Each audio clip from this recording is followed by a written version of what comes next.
Tu sais comme moi, sans nommer ceux qui affirment ça, il y a certains, je dirais, transmetteurs assez célèbres qui estiment que la médiumnité, ça serait quasiment à mettre à la poubelle, que quasiment 95% des médiums seraient, je dirais, influencés par des entités usurpatrices, ou voire même plus ou moins démoniaques. Qu'est-ce que tu penses de tout ça concrètement? Par exemple, le spiritisme est extrêmement populaire dans les pays comme le Brésil, par exemple, où Chico Xavier, qui est un de ses plus grands représentants, a même sa statue, etc., est limite vénéré, même si c'est pas du tout son objectif. Et dans mon chemin, en fait, j'ai fini par avoir l'élan d'abandonner ou de très peu écouter toute forme de canalisation, toute forme de médiumnité, toute forme de spiritisme, jusqu'à même être très vigilant par rapport à tout enseignement spirituel de la part d'être incarné aussi. etc. Même si dans le New Age, il y a énormément une variété, une diversité de personnes avec des pratiques qui sont totalement honorables, il y a quand même une déformation de vouloir chercher le bien-être à tout prix. Mais c'est quoi le bien-être?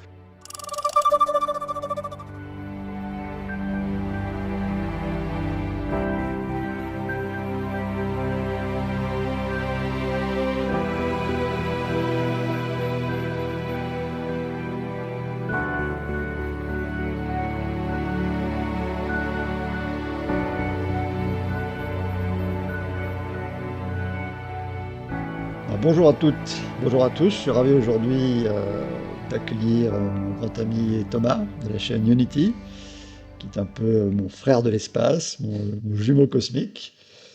Vous allez voir qu'au cours de cette émission qu'on fait ensemble, il y aura beaucoup de résonances, beaucoup de ressemblances, même si on est tous les deux assez complémentaires. Je suis ravi de commencer à faire cette série de vidéos avec Thomas. Vous allez voir qu'on est passionné par plein de choses. Pour ceux qui me connaissent déjà, ben moi je suis passionné de spiritualité, d'ésotérisme, de mystère de l'âme humaine depuis une quarantaine d'années, depuis ma fameuse crise mystique de l'époque. Je suis passionné, très intéressé aussi par le domaine de l'ufologie, des extraterrestres, tous les mystères, je dirais, voilà, de la vie de manière générale. Alors, ce que j'aime bien faire quand je débute une communication comme celle-ci, dans l'idéal, que ce soit dans mes stages ou même dans les accompagnements individuels que je peux faire, j'aime bien quelques préambules voilà, pour cadrer un peu le débat et mettre à l'aise, à la fois nous mettre à l'aise nous, puis mettre à l'aise ceux qui vont nous écouter. Il y a une grande phrase qui a changé ma vie. Il y a beaucoup de phrases qui ont changé ma vie de manière générale, mais il y a une phrase que j'ai entendue dans un film de science-fiction célèbre qui nous dit que les vérités auxquelles nous tenons dépendent avant tout de notre propre point de vue.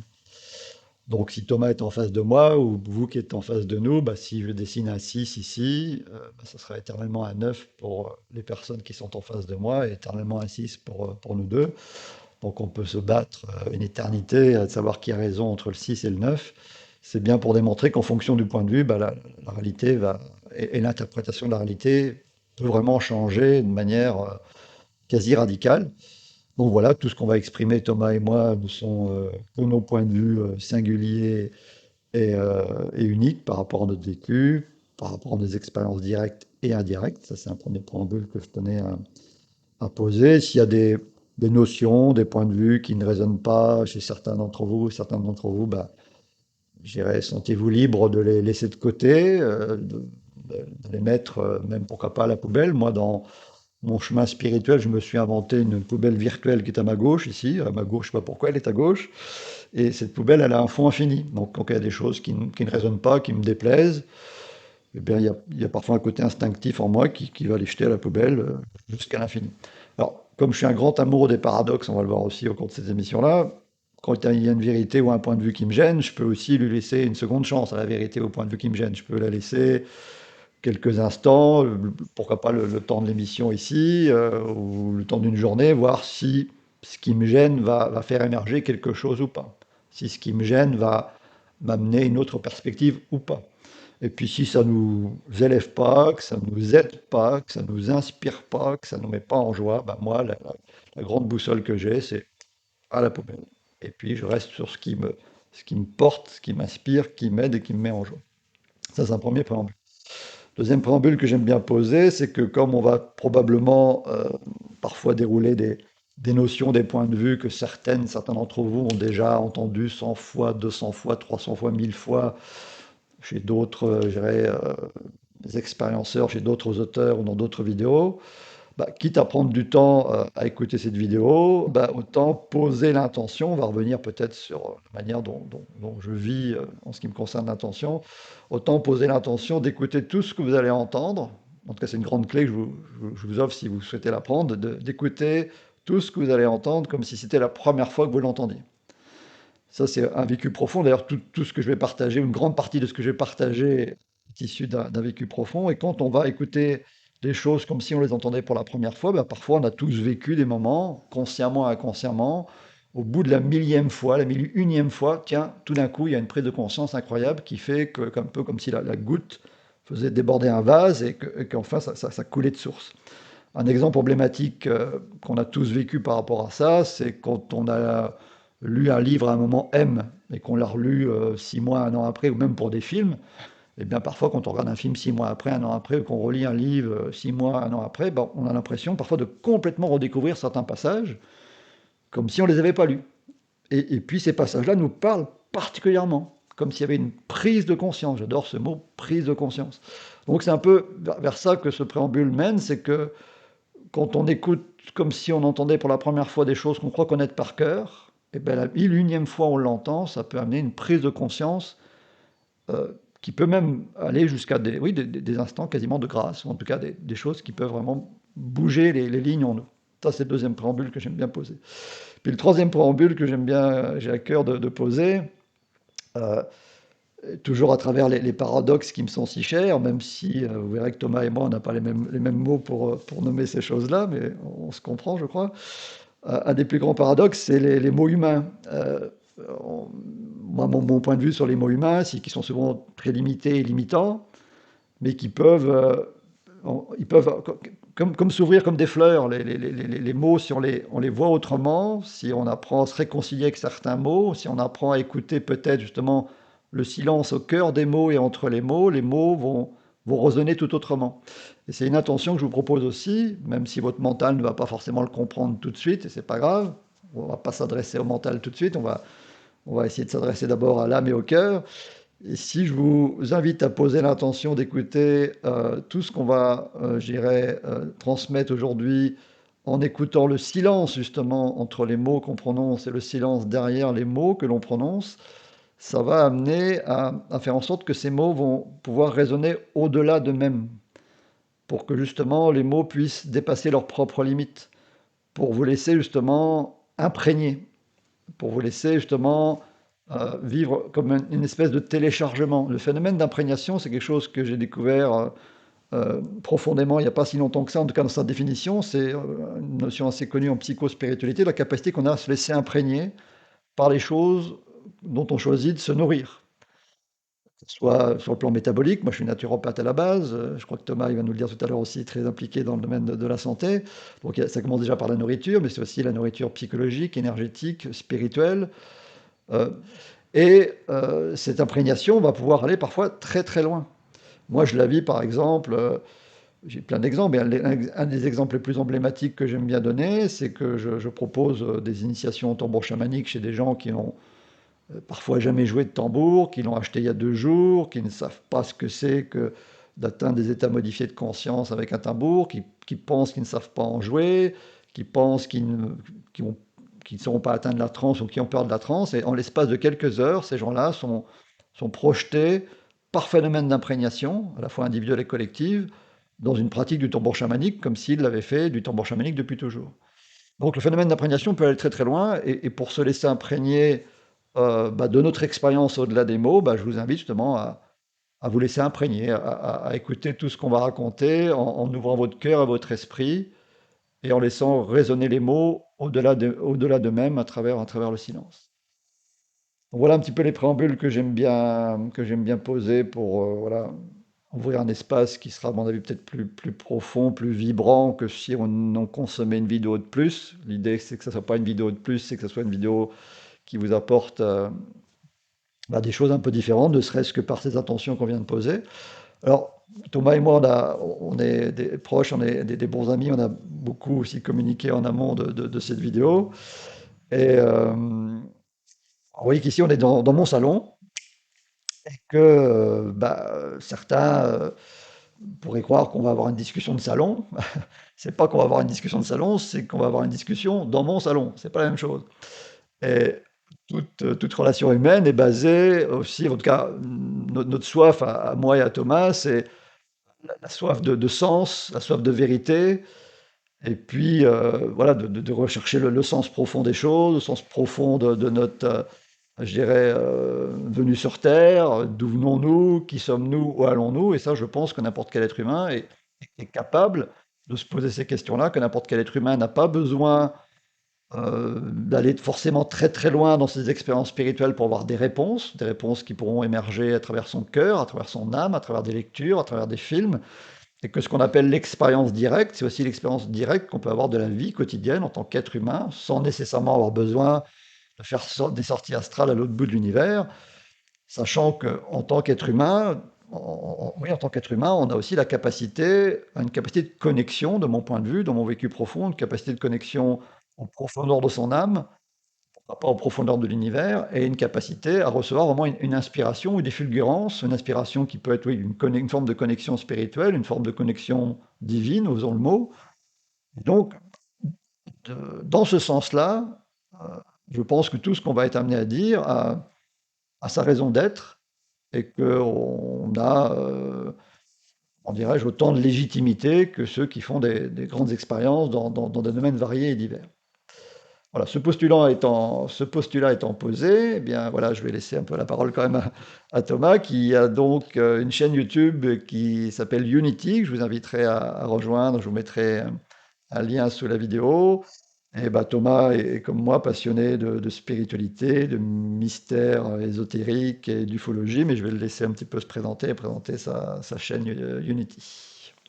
Bien déjà, bonjour à tous Bonjour. et merci Stéphane de m'accueillir sur ta chaîne. C'est vraiment un très grand honneur de pouvoir converser, échanger avec toi et de pouvoir dans cet élan, dans ce cœur, dans ce partage, en faire bénéficier, je l'espère, ou semer tout au mieux des graines qui germeront quand elles doivent germer ou qui ne germeront pas. À chacun de trouver ce qui l'accroche. Je ne vais pas refaire le préambule que tu viens de dire de façon très explicite et très claire.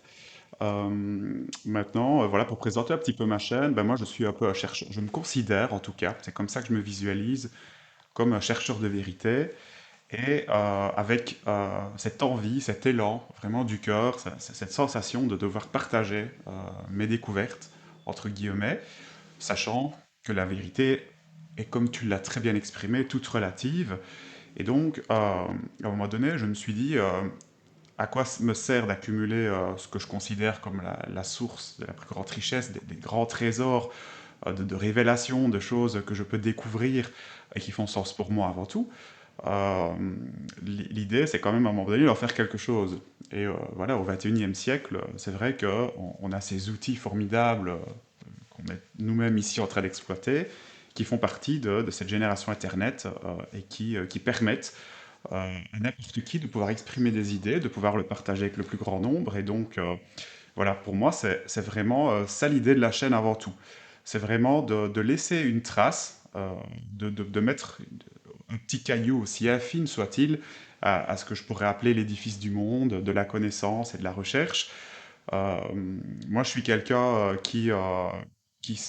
j'aime pas trop me définir parce que je pense que je suis quelqu'un en le devenir et en même temps, si je me réfléchis et que je me perçois à l'instant présent, d'après ce que les autres me renvoient, je pense que je suis quelqu'un qui ait cette capacité sensible de pouvoir entrer en résonance avec pas mal de choses, avec le côté peut-être un peu sensible de la vie, de l'existence, de ce monde matériel duquel on fait partie intégrante.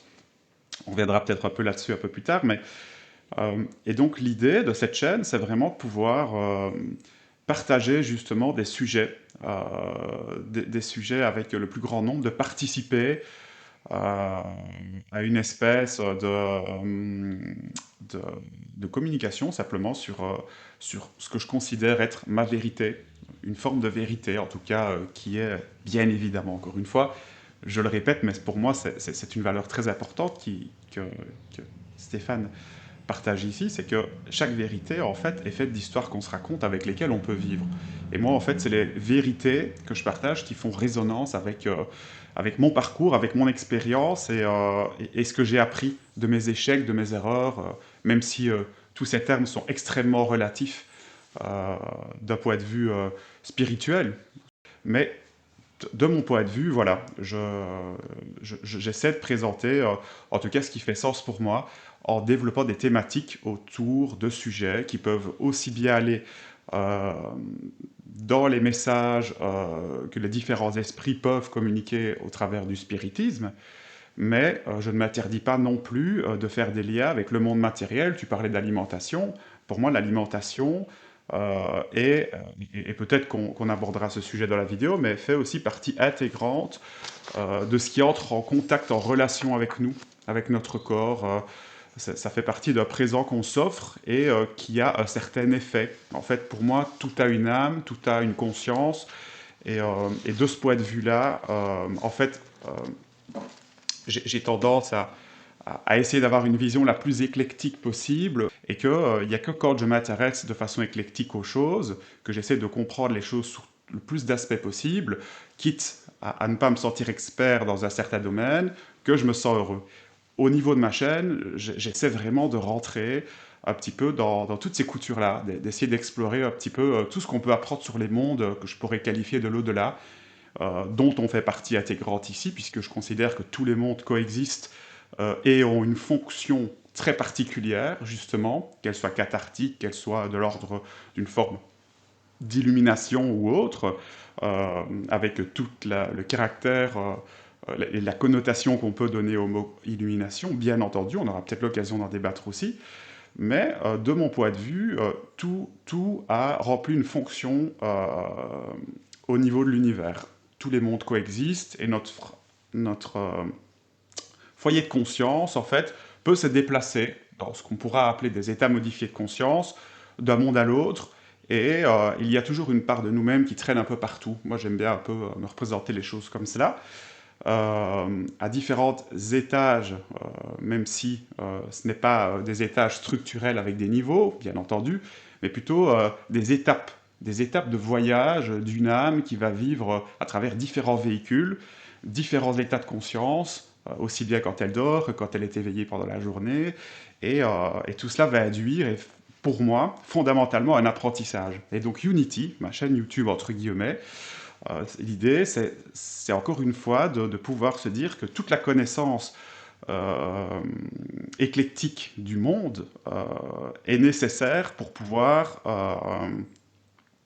essayer d'appréhender ne serait-ce que 0,0001% pour donner un chiffre pour les plus mathématiques d'entre vous, d'entre nous. C'est cet élan d'avoir envie de partager cette passion de chercheur avec le plus grand nombre que je ressens avant tout avec le cœur et qui est, d'ailleurs vous le ressentez probablement au moment où je m'exprime, puisque c'est extrêmement compliqué de mettre des mots, de mon point de vue, de mettre des mots humains sur quelque chose qui est plutôt de l'ordre, je qualifierais, de l'ineffable, dans le sens où c'est un sentiment qu'on le ressent avec son cœur, et c'est pas forcément quelque chose qui est traduisible avec des mots, avec tout leur aspect limitatif et représentatif que cela peut véhiculer en fonction de l'écho de la mémoire de chaque personne qui va entendre ces mots. Mais voilà, j'estime que si je peux explorer et puis comprendre ne serait-ce qu'un millionième de la vérité, de ce qui pourrait être une espèce de réalité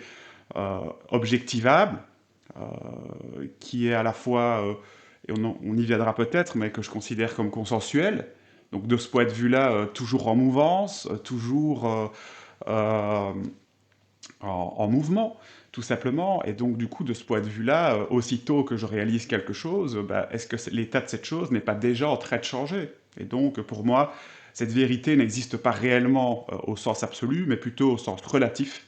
Et c'est ça que je vais tenter de partager en fonction de ce bel échange. En tout cas, c'est comme ça que je l'inaugure et c'est comme ça que je le projette par mes intentions. Et puis, voilà, je vais tenter de partager les choses avec le cœur, sans rien me cacher, en essayant d'être le plus limpide avec tous mes défauts, bien évidemment, qui viendront peut-être comme élément de contingence un petit peu entraver cette forme de sensibilité que je vais tenter d'exprimer par des mots. Mais voilà, je fais avec, je l'accepte, ce sont des choses humaines, et puis voilà, n'hésitez pas d'ailleurs à dire en commentaire s'il y a des choses qui vous paraissent pas justes ou qui ne sont pas suffisamment précises ou pour lesquelles, tout simplement, vous auriez plus d'éclaircissement, vous auriez tout simplement un point de vue qui reste singulier par rapport à celui que nous, on pourrait avoir ou que quiconque pourrait avoir. C'est ça, justement, qui crée la richesse. Voilà, un petit peu pour la Merci présentation beaucoup, de cette Laurent. chaîne. Merci beaucoup. Alors, ce que j'aimerais bien ouvrir avec Thomas, parce que j'ai eu des grandes discussions avec Thomas sur tous les sujets qui sont liés autour de ce qu'on peut appeler la médiumnité. Tout à l'heure, Thomas a prononcé un mot qui, pour moi, a une connotation potentiellement très lourde. On va le voir pourquoi. On a vu tout à l'heure la limite des mots, que pour chacun, les mots sont différents. Si je vous parle de Dieu, par exemple, bah, chez certains, ça va résonner profondément comme ça résonne en moi, puisque je n'ai aucun problème avec le mot Dieu. Et d'autres, au contraire, le mot Dieu, ça va les révulser parce que, lié à leur expérience, leur éducation, l'impact péjoratif de la religion, bah, c'est un mot qui ne résonne pas du tout ce qu'on peut comprendre. Et moi, dans mon parcours spirituel, eh bien, le mot spiritisme résonne d'une manière très très particulière parce que les expériences directes ou indirectes que j'ai eues du spiritisme, en tout cas les gens qui, proches de moi, ont eu des expériences de spiritisme, c'est le spiritisme je dirais de récréation, comme on le voit parfois dans des films, je dirais, pour adolescents, où 4-5 adolescents ou 4-5 jeunes vont se mettre autour d'une table, n'importe laquelle, et puis pour s'amuser, vont appeler les esprits avec des protocoles complètement, je dirais improvisés ou lus dans des livres pas très clairs. Et puis, bah, moi, j'ai entendu depuis 40 ans des anecdotes de gens très proches ou moins proches qui ont appelé des forces et qui ont vu arriver des forces qui n'étaient pas claires du tout, en tout cas des choses qui ont pu faire peur les gens. Et puis voilà, la table qui se met vraiment à bouger, des objets qui se mettent vraiment à bouger, des esprits, des entités qui arrivent à s'exprimer à travers différentes techniques. Il y avait parfois des choses, un peu comme si on avait ouvert la boîte de Pandore et qu'on avait appelé des forces, et puis que ces forces s'avèrent être voilà, des forces soit petit peu, soit des forces qui s'amusent avec nous, qui s'amusent à nous faire peur, ou soit même des forces qu'on peut considérer comme démoniaques. Donc c'est là que j'aimerais bien poser la première question à Thomas sur ce mot très chargé pour moi du spiritisme. Je sais qu'Alan Kardec a été voilà, quelqu'un d'extrêmement connu dans le domaine du spiritisme. Je sais à travers les discussions que j'ai déjà pu avoir avec Thomas qu'il y a moyen, vraiment moyen de voir autrement ce mot et cette pratique. Et comme dans toute pratique d'ailleurs, bah, que ce soit même la médecine que je connais bien, un très bon médecin qui soigne en allant voir les causes des causes et en voyant tous les liens entre tous les organes, ou alors un médecin qui fait un peu ce qu'a appelé un grand professeur que j'ai croisé, la Mykémos médecine, d'un médecin qui ne soigne que les symptômes sans chercher les causes. Donc je suppose que le mot spiritisme, c'est un peu la même chose, qu'il ne faut pas s'arrêter à cette image très édulcorée, très péjorative que je viens de décrire. Tout à fait, je pense que tu introduis très bien le sujet et d'ailleurs ce que tu explicites déjà par cette forme de mise en garde fait partie intégrante pour moi de cette expérience qu'on peut vivre justement au travers du spiritisme.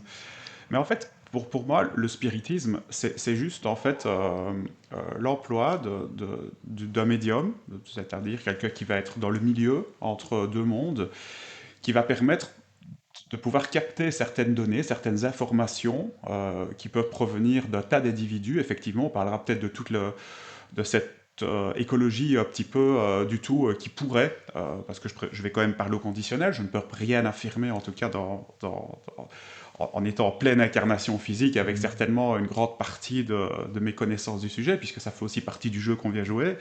Et donc du coup, l'information que je vais partager ici, elle fait partie forcément d'une forme de compréhension qui est sensible par rapport à de la logique, qui fait appel à la logique, à de l'intuition, mais aussi beaucoup à la lecture, à de la recherche.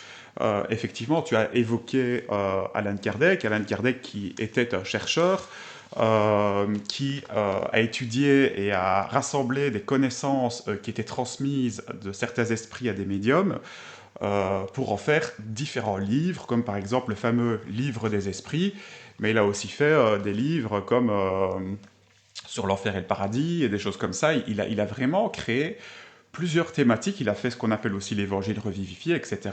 Et en fait, il a rassemblé des connaissances à travers, je pense, si je ne dis pas de bêtises, en tout cas, c'est plusieurs milliers de médiums à travers le monde. Il a rassemblé, étudié pendant une très longue partie de sa vie. Il partait, je pense, d'un point de vue plutôt sceptique de la chose. Hein. C'est pas quelqu'un qui était spécialement croyant à ce niveau-là ou qui croyait en l'au-delà. C'est plutôt un chercheur, un homme de science, un homme plutôt dans la rationalité à la base, qui s'est inspiré progressivement et qui a dû déconstruire jusqu'à finalement reconsidérer, je pense, les choses, en tout cas d'un point de vue du décalage que cela pouvait refléter. Je pourrais parler de dissonance cognitive, puisque quand on s'intéresse au spiritisme, il y a tout un tas d'informations. Ces informations-là, elles peuvent venir, et ça, on y viendra juste après, mais de différentes entités, entre guillemets, avec tout l'aspect représentatif que peut revêtir le mot entité chez chacun.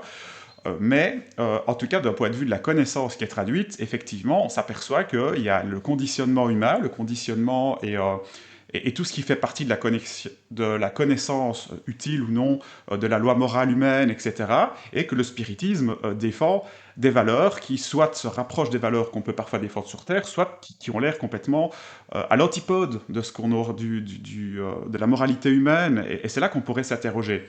Alors en fait, je me suis posé aussi la question parce que forcément, à l'heure actuelle, on entend tout et son contraire. On est un petit peu à l'époque où les choses se réorganisent. Il n'y a pas qu'en géopolitique, il y a aussi au niveau vraiment de tous ces champs de connaissances, pour les qualifier ainsi.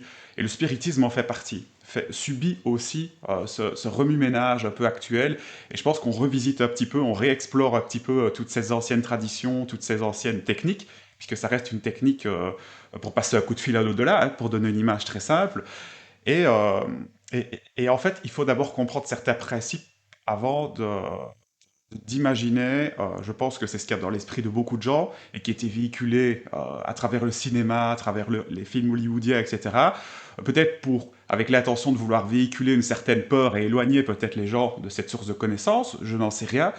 Ou peut-être que je pourrais aussi me dire que on a simplement cherché à faire quelque chose de sensationnaliste à travers du cinéma qui doit suivre vraiment un schéma narratif particulier pour pouvoir intéresser, générer de l'argent, rentabiliser les choses, etc., avec toute une économie autour qui ferait que ben voilà, les gens sont plutôt friands d'une sensation, quelque chose qui va les déranger, leur faire peur, etc. Et que du coup, ben voilà, peut-être qu'aussi les scénaristes sont peut-être un petit peu bloqués dans ce genre de schéma aussi, ou peut-être n'ont-ils pas le droit, en tant qu'initiés, puisqu'on sait quand même, on pourra en parler, mais de mon point de vue, certains réalisateurs sont ce que je pourrais appeler des initiés, Mhm. qui ont accès à un certain type de connaissances qu'on ne va peut-être pas donner à toute la population, parce que c'est peut-être pas utile, parce que ça n'intéresse peut-être pas tout le monde, et parce que ces personnes-là jugent qu'ils sont dignes de pouvoir s'échanger et de pouvoir distiller ce genre d'informations. Voilà, je ne vais pas entrer dans ce débat-là, Est-ce que mais je peux me permettre enfin, on se coupe oui, quasiment jamais, Thomas et moi, mais bon,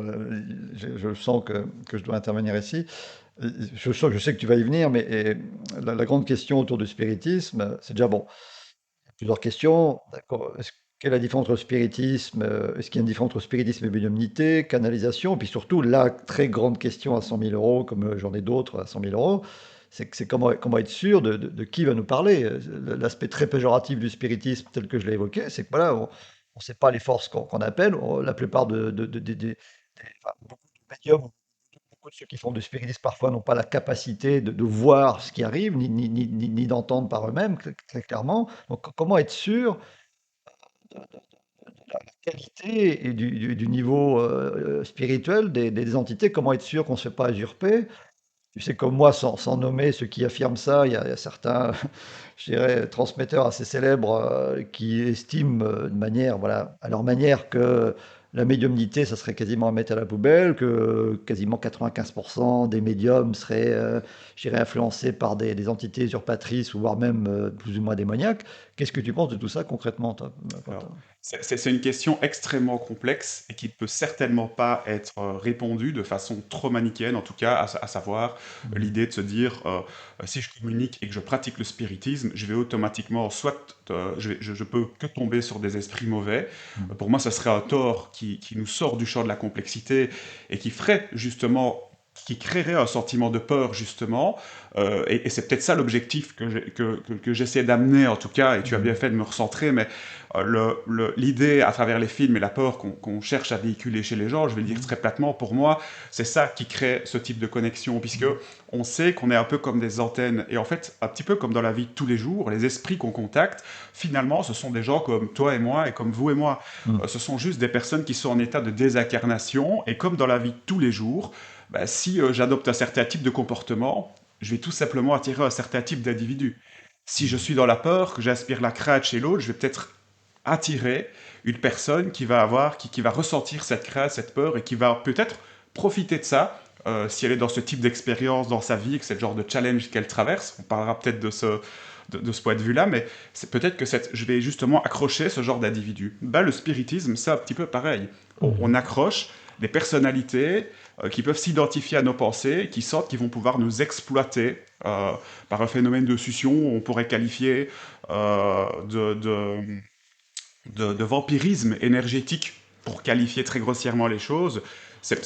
On sait en tout cas, par exemple, pour rentrer vraiment dans la connaissance du spiritisme, donc de ce qui a été prodigué par les esprits à certaines personnes qui étaient justement capables de l'entendre, à travers tout le niveau d'imperfection qu'un esprit peut avoir aussi, parce qu'un esprit qui communique, c'est un esprit qui est toujours en cours d'évolution. Il a aussi ses failles, il ne sait pas tout. D'ailleurs, les esprits l'expliquent très bien. Et en général, Alan Kardec d'ailleurs parle souvent de ça parce qu'il s'est justement interrogé sur le sujet dans un de ses Donc, livres. pourquoi ne pas choisir alors, avec des protocoles particuliers, d'aller chercher tout de suite les entités les plus évoluées qui auraient le moins de défauts possible? Mais c'est exactement ce qui se passe normalement, parce qu'en fait, le spiritisme, il y a énormément de pratiques, il y a énormément de courants dans le spiritisme. Et encore Mhm. une fois, c'est un petit peu comme parler, je sais pas moi, de la chrétienté, sans voir toutes les subdivisions qu'elle peut Mhm. revêtir, sans voir toute la façon dont chacun va réinterpréter et va employer, en fonction de cette propre tradition, va utiliser des moyens, des outils, comme la prière. Par exemple, moi, pour les séances de spiritisme auxquelles j'ai pu assister, je suis allé, je peux les nommer, je pense que ça leur fera un petit peu de publicité, c'est pas Mhm. plus mal. J'ai été souvent à Amour et Charité, qui est une association qu'on trouve En du Belgique côté notamment, de la hein. Belgique, tout à fait. Vous tapez ça sur Internet, vous allez trouver, c'est une ASBL. Et l'idée, moi je me suis très vite rendu compte qu'il y avait énormément de protocoles. Déjà, on commence par des prières, on fait en sorte de dégager des ondes, pour le dire ainsi, des pensées qui vont désintéresser un certain type d'esprit et intéresser un certain type d'esprit qui vont être employés et qui vont être mandatés de l'autre côté, parce Mhm. qu'il y a toute une économie, une écologie, une politique dont on pourra peut-être aborder un petit peu plus en profondeur le sujet, de mon point de vue, mais qui fait qu'il y a une entité qui va être soit celle qu'on va solliciter, et qui va en général donner des indices extrêmement précis pour pouvoir rassurer la personne si elle sent que la personne est dans le doute. C'est ça qui est formidable, c'est que ces personnes-là, passées de l'autre côté du voile, n'ont plus besoin de spécialement communiquer, nous communiquer avec les mots, mais peuvent simplement entendre nos pensées. Parce qu'il y a encore une fois des propriétés physiques qui sont absolument différentes quand on passe d'un niveau de réalité à l'autre. Mhm. Et donc, du coup, ces personnes qui sont dans ces niveaux de réalité-là, qui peuvent communiquer à partir de certains espaces dans l'au-delà, sont soit mandatées, soit viennent de leur plein gré, mais en général, elles sont très occupées. Et quand c'est pas possible pour elles de pouvoir se présenter, elles vont parfois mandater, ou peut-être qu'une autre personne que cette, que cette espèce de société, on va dire, de l'au-delà, va mandater pour venir nous parler, parce que c'est celle qui pourra peut-être le mieux nous répondre, parce que cette personne a peut-être travaillé Mhm. sur ce sujet-là dans différentes vies. Et en général, ils vont vraiment essayer de ne pas interférer sur notre libre arbitre. C'est là que je vois déjà que pour moi, il n'y a pas réellement de manipulation, en tout cas directe, même si je pourrais entendre qu'on pourrait toujours argumenter, et quelqu'un dans le doute ne cessera jamais d'argumenter jusqu'à peut-être avoir suffisamment de preuves que pour pouvoir se dire à un moment donné, se débarrasser de cette peur, cette crainte qui va justement entraver la possibilité de contacter une entité qui va pouvoir répondre à ces questions, sans doute, sans crainte, sans douter en permanence des choses. Après, je pense que le doute est utile. Le doute fait partie quand même de ce qui éveille notre esprit critique et qui nous permet aussi de pouvoir choisir grâce à notre libre arbitre. Et ces entités-là, ben, elles le sentent, elles l'entendent. Et d'ailleurs, c'est très drôle parce que pour partager juste mon expérience par rapport à ça, chaque fois que je me suis posé des questions en particulier et que je me suis présenté dans ce genre d'assemblée, ben, très vite, tout de suite, j'ai été répondu. J'ai eu les personnes que je souhaitais, avec qui je souhaitais communiquer. Parfois, c'était d'autres personnes qui venaient et qui m'expliquaient le lien qu'elles avaient avec moi. On m'a vraiment délivré des aspects pas toujours très confortables, justement, parce que c'est parfois des choses qu'il faut que je puisse entendre aussi. Et c'est parfois des éléments qui font partie de choses que je suis censé travailler, mais elles donnent aussi des indications, elles peuvent rassurer, elles peuvent dire qu'on est peut-être plus ou moins sur la bonne voie par rapport à certaines décisions qu'on est en train de prendre. Et pour moi, il n'y avait aucun doute. Alors, effectivement, je pourrais encore une fois m'interroger et me dire, oui, mais qu'est-ce qui me prouve que c'est pas, si vraiment je suis dans le doute permanent, je pourrais me dire, qu'est-ce qui fait que ça pourrait pas être une entité qui m'emploie et qui fait en sorte de m'emmener, que j'ai confiance en cette entité-là un maximum de fois pour pouvoir me faire progressivement des choses et m'amadouer parce qu'elle aurait perçu que je suis peut-être dans certaines attentes et que comme elles vont nourrir mes ambitions, mes besoins et tout ça tout un temps, peut-être que je vais à un moment donné laisser tomber cette espèce de vigilance. Et moi, je reste au centre de ma vie. Je veux dire, j'ai Justement, un cœur. qu'est-ce que tu réponds? Non, je peux me permettre de te couper encore une fois, excuse-moi, mais c'est possible pour nos auditeurs. Qu'est-ce que tu réponds à quelqu'un? Alors, tu es déjà en train de répondre, mais effectivement, sur quelqu'un qui doute, hein, quand on est dans le camp du doute, on aura toujours des oui mais, des oui mais, des oui mais éternels. On n'en sortira jamais. À un moment donné, au-delà des oui mais, si le spiritisme, au-delà du mot, ou même dans le mot, vous intéresse et vous attire, l'idée à un moment donné, c'est d'en faire l'expérience. Tout à fait. Et puis de juger par vous-même. Mais qu'est-ce qu'on pourrait quand même dire à un niveau de doute entendable Mhm. sur ce qu'on entend? Que dire par rapport à une entité qui essaierait effectivement de nous mettre en confiance? Que dire par rapport à une entité qui serait particulièrement intelligente, exactement comme tu l'as dit, comme les grands pervers narcissiques incarnés le sont. Moi, j'ai croisé de grands pervers narcissiques. Souvent, c'est des gens qui peuvent être extrêmement intelligents, qui apprennent à nous connaître par cœur pour pouvoir toucher là où ça fait mal au bon moment. Comment, dans le cadre du spiritisme, on peut tenter de se protéger de ça, si tant est qu'il faille se protéger, parce qu'après on va peut-être prendre un peu de hauteur et de s'apercevoir que, comme pour les pervers narcissiques incarnés que j'ai croisés, j'en ai appris de grandes leçons de sagesse et d'amour, et c'est peut-être la hauteur qu'on va prendre tout à l'heure, mais déjà dans l'intention et l'espoir, enfin l'intention plus que l'espoir d'avoir des entités réellement lumineuses qui nous parlent.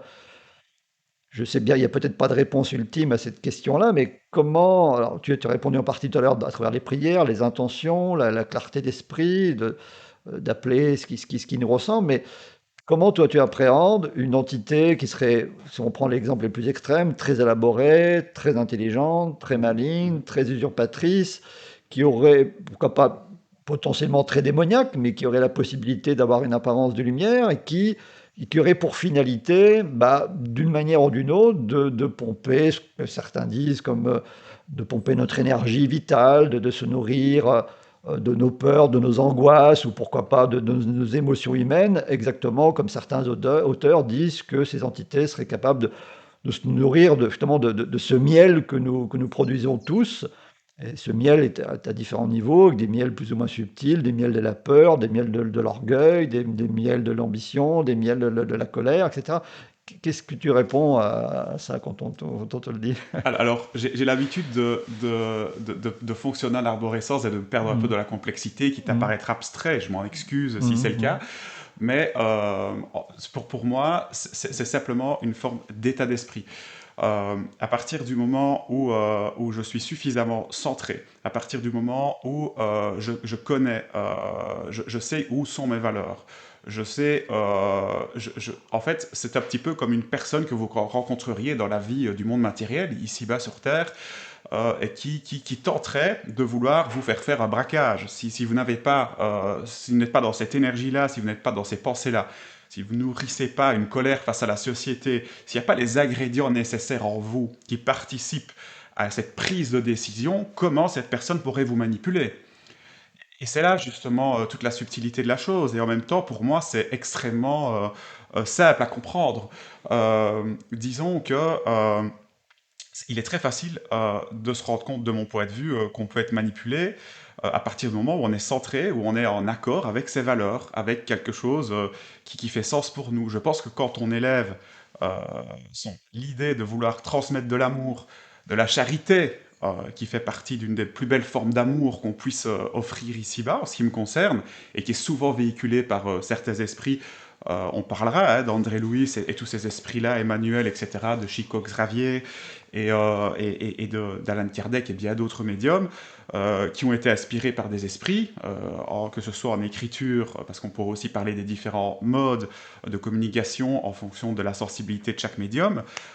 Ces esprits-là, quand même, communiquent, de mon point de vue, sur des grandes vérités, entre guillemets, sur de la sagesse, que l'on retrouve dans certains livres religieux, etc., pour peu qu'on puisse les interpréter et aussi les retraduire dans sa vie de tous les jours, les mettre à l'exercice, parce que je pense qu'avant tout, avant cette idée de croire en l'au-delà, l'idée c'est quand même de permettre à des personnes qui vont recevoir ces messages-là de pouvoir participer à l'édifice du monde, de pouvoir apporter quelque chose qui vient du cœur, c'est de pouvoir soutenir en fait ce monde à travers un autre monde, à partir d'un autre monde. C'est parce ce qu'il faut comprendre, de mon point de vue, là j'embraye peut-être sur un autre sujet, c'est qu'il y a une écologie du tout en fait. Il y a vraiment un écho systémique entre les différents niveaux de dimension, aussi bien du monde matériel. Il y a toute une économie, il y a toute une politique, il y a tout un système de gouvernance, il y a vraiment quelque chose d'extrêmement développé qu'on découvre à travers le spiritisme. D'ailleurs, pour les auteurs comme Chico Xavier, qui a écrit par exemple Nos Solars, Notre Demeure, avec l'expérience de ce médecin auquel il s'est connecté, qui pensait avoir une vie totalement tournée vers les autres et dans la bonté, etc. Et puis qui a découvert en arrivant de l'autre côté du voile, que c'était peut-être pas tout à fait, ça, mais que grâce à ça, il pouvait se recentrer et tirer des grandes leçons de la vie, des grandes leçons de sagesse. Et pour moi, le spiritisme, quand on s'intéresse aux livres, au-delà du fait de s'arrêter sur le discours de certaines personnes qui peuvent à un moment donné donner un caractère très négatif parce que eux-mêmes ont peut-être vécu une expérience négative, ce serait un petit peu comme demain je voyage, je pars en Chine et je me retrouve sur le sol chinois pour la première fois, je croise un Chinois qui me vole mon portefeuille parce que cette personne-là peut-être est dans le besoin, etc. Mais au-delà de l'aspect compréhensible de la situation, au-delà du cœur, je vais mal le vivre. Je vais me retrouver désarçonné, un petit peu perdu, et je vais peut-être pas savoir très bien comment réagir. Et forcément, si je repars et que je rentre parce que je n'ai plus mes papiers, etc., je risque de rapporter qu'en Chine, c'est dangereux et qu'en Chine, il ne faut pas y aller et qu'en général, tous les Chinois sont, pour prendre cet exemple-là, ont tendance à être comme telle ou telle chose. Mais tous les Chinois ne sont pas des voleurs pour la cause. Je veux dire, il existe autant d'esprits avec des degrés d'évolution différents qui peuvent venir se joindre à une réunion de spiritisme. Il existe, comme il existe, autant d'individus qu'on peut croiser dans la vie de tous les jours. Et j'insiste un petit peu de façon redondante parce que pour moi, qu'est-ce qui fait qu'à un moment donné, on va laisser une personne nous envahir et nous manipuler, peut-être notre méconnaissance de la chose, peut-être des belles promesses par rapport à quelque chose pour lequel, si on a la capacité de comprendre que tout ce qui nous arrive quelque part est en grande partie l'effet de ce qu'on va intentionner, de ce qu'on va vouloir ou non, si l'on a cette attention sur soi-même vigilante, on est dans ce que Krishnamurti, pour ceux qui connaissent le philosophe, appelle la vigilance, c'est-à-dire vraiment vigilant des pensées qui nous traversent, on va peut-être pas être soumis de la même manière face à ces entités. Et quel serait l'objectif pour une entité négative, et surtout comment ferait-elle pour s'agréger sur une âme ou sur un esprit, un corps éthérique qui n'est suffisamment pas assez rugueux que pour qu'elle puisse s'y greffer, comment cette entité-là peut trouver un jeu. Alors, voilà, il y a au-delà de cela, il y a un autre aspect aussi que je voudrais bien aborder, c'est que je pense que c'est comme dans la vie de tous les jours aussi. On peut croiser des mauvaises entités, je pense pas qu'on peut se dire j'ai les pensées suffisamment claires que pour ne jamais être confronté à ce genre d'entité. Je suis tout à fait conscient qu'en allant dans ce type de réunion, je pourrais être trompé par une entité entre guillemets. Mais ça ne durerait que le temps de l'expérience de ma vie, le temps que je me rends compte de la chose. Et au final, est-ce que ça m'apprendrait pas quelque chose sur moi-même en me faisant vivre une expérience? Est-ce que ça me rendrait pas plus vigilant? Est-ce que c'est pas comme toute expérience sur Terre? Que viendrions-nous faire sur Terre si ce ne serait pas pour vivre des expériences, si ce ne serait pas pour trébucher, si ce n'est pas pour simplement apprendre de nos erreurs? Pour moi, c'est une des plus grandes leçons. C'est ce qui m'a fait évoluer, ce qui m'a poussé à vouloir faire des recherches dans le spiritisme, c'était ma peur ineffable de la mort. Parce que j'ai grandi avec l'idée, par exemple, d'une mort où tout s'arrête, avec une science qui est très prégnante dans notre société, qui est très forte, très matérialiste, et qui intègre peu, et je le comprends, puisque c'est un outil qui a besoin de cette rationalité pour se comprendre elle-même et pour élaborer ses propres champs de recherche. Mais au-delà de la science observable, j'étais très peu éduqué par rapport à la spiritualité, et à la limite, c'est un sujet presque un peu risible, c'est quelque chose à la limite, un peu comme le sujet OVNI, extraterrestre et compagnie, si on en parle, ben forcément, ça crée de la dissonance cognitive, et on dit toujours que quand une nouvelle forme de connaissance arrive, ou quelqu'un dit quelque chose d'un peu nouveau, qui ne ressemble pas trop à l'ambiance de ce qu'on a l'habitude de se raconter de façon globale sur Terre, eh ben forcément au début on commence d'abord à en rigoler, au début on rigole un petit peu, puis finalement on commence à combattre un petit peu cette idée-là parce qu'on réalise peut-être qu'il y a quelque chose de peut-être plus réel mais qui nous dérange, donc on va tout faire pour étouffer cette personne-là, et puis en dernier lieu, ben, on va faire comme si cette vérité avait toujours été une évidence. Et si on observe, c'est un petit peu ce qui se passe dans cette tendance actuelle, de mon point de vue, c'est ma vérité, mais j'ai quand même l'impression que, par exemple, pour parler du sujet extraterrestre, ben, moi je me souviens qu'il y a une vingtaine d'années, ben, on rigolait beaucoup, c'était très décribilisé. Dans les émissions, on regardait souvent TF1 chez moi parce qu'on avait souvent les chaînes françaises, etc. Et je me souviens que sur TF1, ben, on voyait des gens débarquer en ovni, en alien. Il y a eu des histoires comme ça à la Maison Blanche, etc. Avec les fameuses observations qu'il y a pu avoir au niveau des lumières de Phénix, etc. On se souvient de ce maire qui est venu, je ne sais plus le nom qu'il portait, c'est peut-être pas un maire, mais en tout cas, ce représentant qui est venu habillé en alien pour faire une note d'humour, ou ces émissions sur TF1 où on voyait la soupe aux choux qui sortait à toutes les sauces, etc. Ben voilà, là on était dans la phase, on en rigole. Mais il y avait déjà une façon d'amorcer les choses progressives pour moi, en toile de fond, par rapport à des personnes qui se donnent le droit, justement ou injustement, c'est extrêmement relatif, puisque on sait que toute nouvelle vérité ben, va entraîner à un moment donné la deuxième phase, qui est la phase on combat cette vérité. Et cette base de combat, ben, elle crée de la crainte, de la peur, parce qu'on commence à intégrer, à assimiler cette vérité-là dans notre paradigme qui, jusqu'ici, a été peut-être construit à travers des vérités qui étaient peut-être beaucoup plus simplistes, mais qui étaient une belle vérité avec laquelle les personnes pouvaient vivre parce qu'il y avait des intérêts économiques derrière, on en parlera peut-être après, mais on sait qu'il y a des grosses sociétés qui exploitaient, qui ont récupéré de la rétro-ingénierie et qui ont décidé de garder ça secret, peut-être pour ne pas montrer que finalement on n'est peut-être pas au sommet de la chaîne alimentaire et qu'on n'est peut-être pas les personnes les plus évoluées, et il y a énormément d'autres facteurs que je ne vais pas aborder ici. Je voudrais rebondir avant parce que là, tu es en train d'ouvrir Oui, tout le champ immense de l'ufologie. Je voudrais revenir un petit peu sur le spiritisme, parce que j'ai des choses qui me sont venues à travers ce que tu viens d'évoquer. Il y a plusieurs branches qui s'ouvrent aussi dans ma façon de raisonner dans tous les sens du terme en arborescence. Première inspiration qui me vient, c'est effectivement, comme tu as fort justement dit, quand on parle que ce soit de médiumnité ou de spiritisme, c'est un peu les deux, tu me diras peut-être s'il y a une différence subtile ou pas entre les deux. On est toujours effectivement dans la vigilance, sur la méfiance excessive de ce qui pourrait venir nous parler, parce que bah, on ne voit pas, on ne connaît pas ce qui vient nous parler, mais ok, il y a des entités du bas astral, ok, il y a des entités qui veulent jouer, ok, il y a des entités potentiellement très élaborées qui veulent se jouer de nous, mais on peut quand même se dire qu'il y a probablement aussi, espérons-le, d'autres entités bien plus lumineuses, bien plus élevées, qui eux ont aussi envie de nous aider et de rentrer en contact avec nous. Et là, ça ouvre une deuxième question, sur laquelle je reviendrai après c'est ce que je vais vouloir exposer maintenant. C'est, tu as répondu en partie, c'est qu'est-ce qui peut nous attirer dans le fait de vouloir écouter les entités extérieures. Alors moi, j'ai un parallèle à faire, parce que moi, je propose des initiations au tambour chamanique.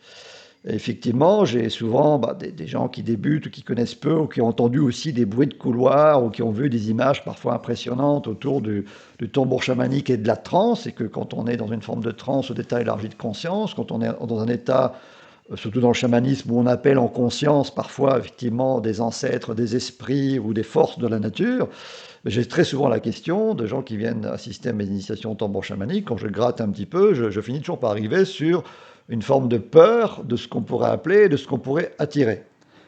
Et là, je fais vraiment un parallèle entre ce que tu es en train de dire sur le spiritisme et ce que je vis avec le tambour chamanique. C'est que, de mon point de vue, tout part de l'intention que l'on pose. Euh, et puis aussi de ce qu'on m'a appris des guérisseurs quasi miraculeux que j'ai pu croiser et des exorcistes. Et d'ailleurs, les deux, que ce soit des guérisseurs plus ou moins miraculeux ou des exorcistes, m'ont vraiment enseigné la puissance du pouvoir de l'intention. D'ailleurs, un exorciste ne pourrait pas faire son travail s'il n'avait pas le niveau, je dirais, d'intention, le niveau vibratoire, le niveau de foi qui lui permet très concrètement, tous les jours ou toutes les semaines, de faire face à de vrais démons. Donc ces êtres-là, grâce au pouvoir de leur intention, au pouvoir de leur foi, peuvent se créer une protection tout à fait naturelle et très puissante qui leur permet en aucune manière quasiment d'être pollués par quoi que ce soit. Sinon, ils ne pourraient pas faire leur travail.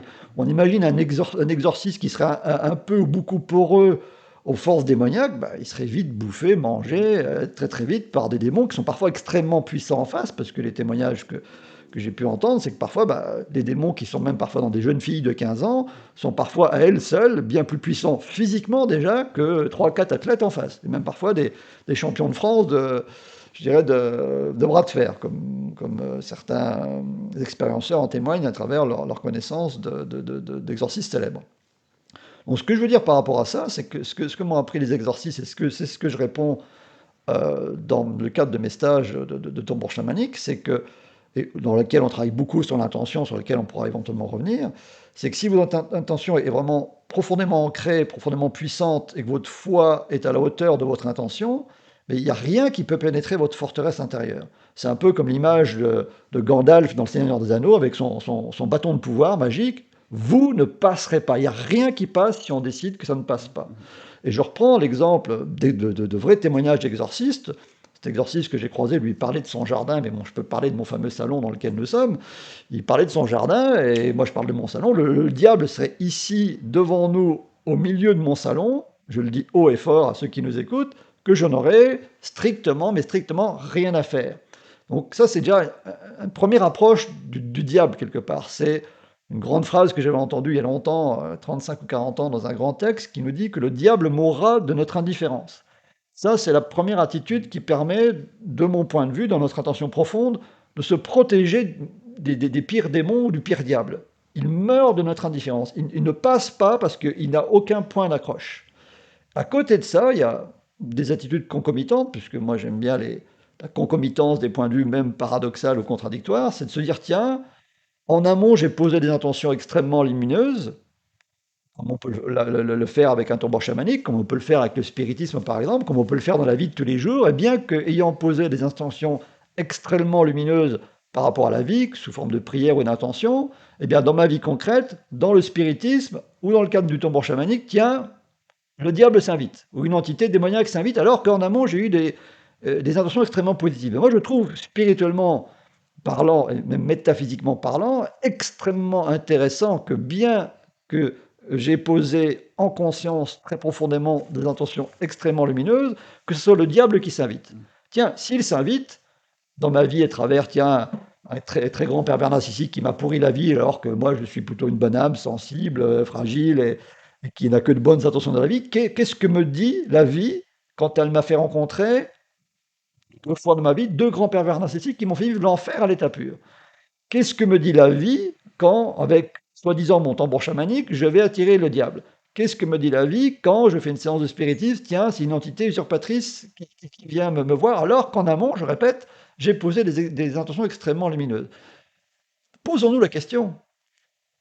D'ailleurs, la troisième grande porte, c'est, tiens, le diable s'invite, que ce soit encore une fois une épreuve, un individu, une situation, une entité.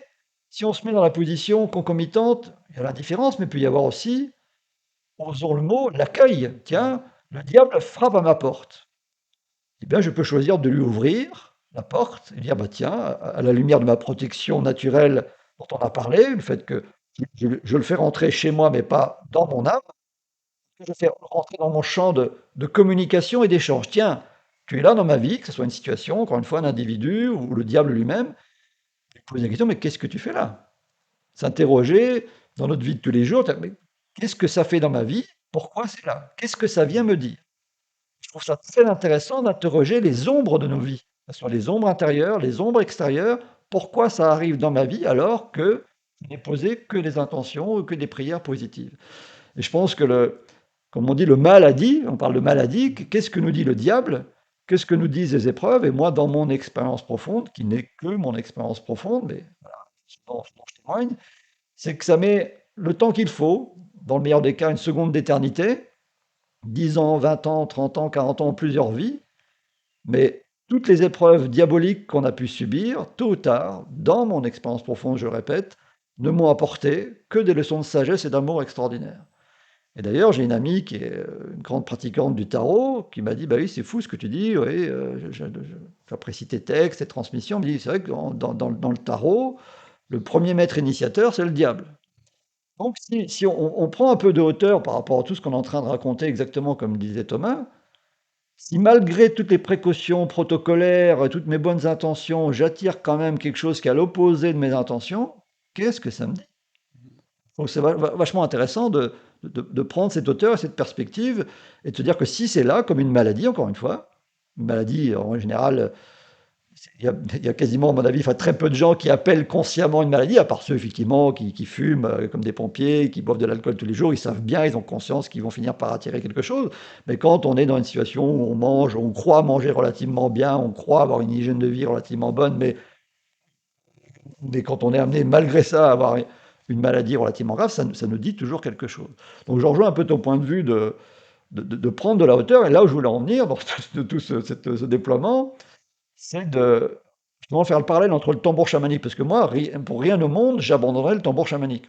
Pour rien au monde, j'abandonnerais ce que m'apporte le tambour chamanique dans les états de conscience qui sont pour moi vraiment magnifiques, qui tiennent de la grâce, de l'expansion de conscience à l'état pur, enfin, des moments de joie incroyables, et de voir que la part de l'ombre dans ce tambour chamanique est en fait, en fonction de mon intention, très rare. Là, on peut faire vraiment un parallèle avec le spiritisme.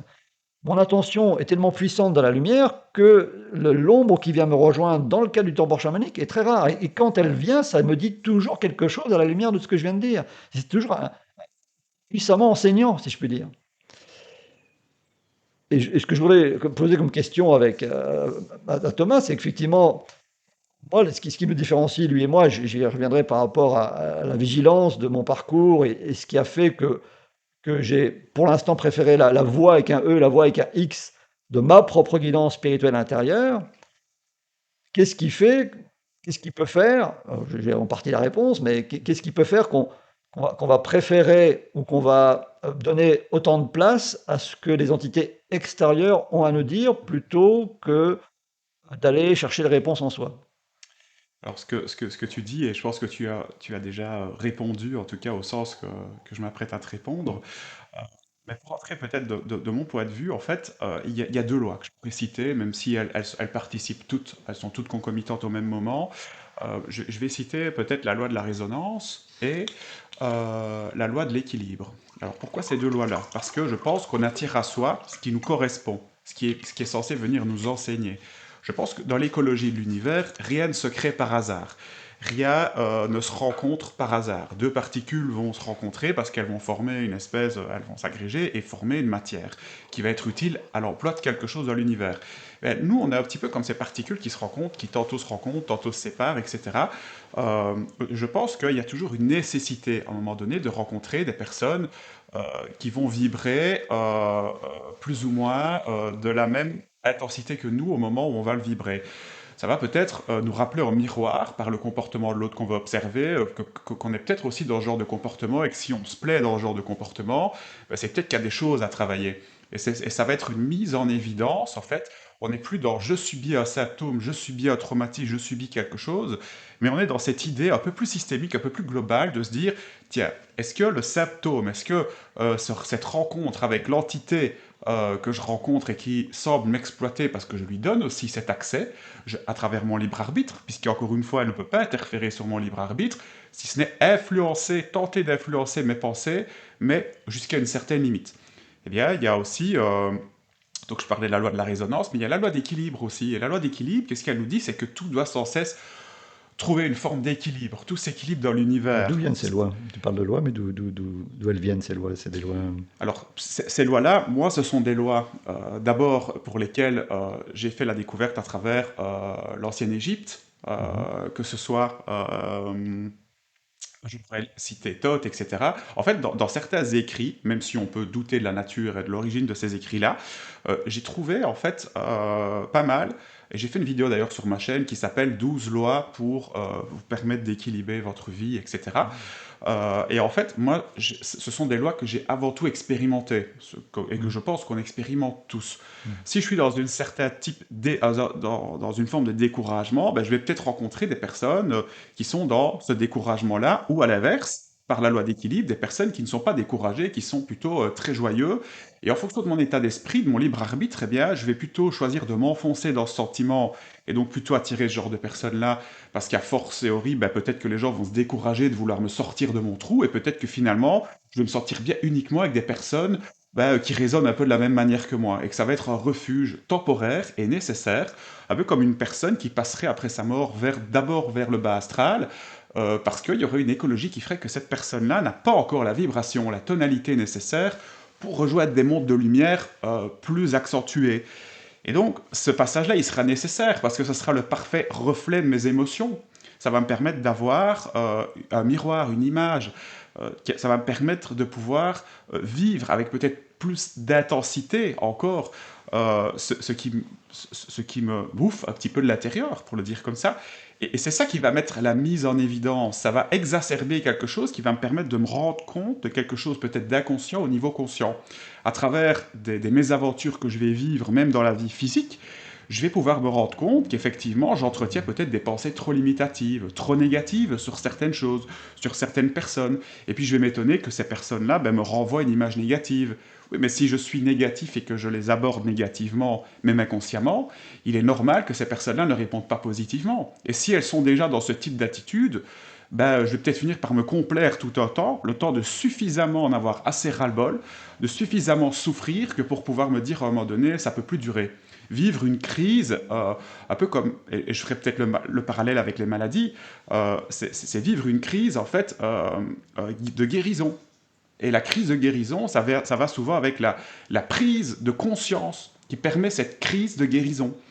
Euh, cette crise de guérison, en fait, c'est un phénomène d'équilibration ici plutôt psychique, puisqu'on parle plutôt de l'aspect psychique des choses, mais au niveau mécanistique, pour peu qu'on considère que le corps est une forme de matière lumineuse, agrégée et densifiée, qui crée une forme, en tout cas une illusion, une forme de matière qu'on perçoit avec des yeux physiques, donc forcément je parle en termes physiques, même si je sais que fondamentalement c'est de la lumière condensée, euh, ce monde physique, il a aussi ses propres lois. Et rien de tel qu'une bonne grippe, à un moment donné, pour pouvoir suffisamment nous alité, que pour que notre corps ait suffisamment la possibilité de nous mettre KO pour nous empêcher de peut-être prendre des décisions qui feraient qu'on tire un petit peu trop sur la corde et qu'on va épuiser notre corps, dépasser notre capacité adaptative, cette grippe va m'alité, va m'obliger à me reposer, et grâce à cette grippe, je vais peut-être faire de la fièvre.